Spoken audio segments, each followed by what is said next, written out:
Isa sa mga strategy para makakuha ka ng first paying client mo at masimulan yung freelancing journey mo ay creating your portfolio.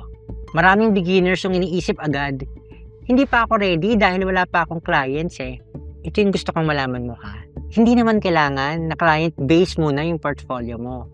Sa totoo lang, pwede ka namang gumawa ng mga sample projects. Kahit mga trial base lang muna.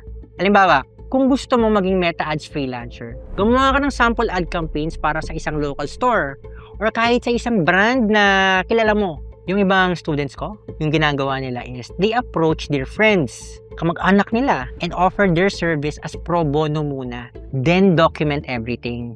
Ipakita mo doon yung mga process mo, paano mo siya ginawa, anong strategy mo, kahit simulated results or mock-ups lang. Ang mahalaga naman kasi dito is ipinakita mo na kaya mo siyang gawin at naiintindihan nila yung strategy mo.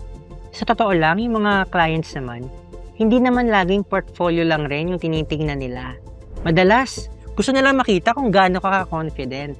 Yung tipong nakikita at nararamdaman nila na kaya mong i-deliver yung results na sinasabi mo.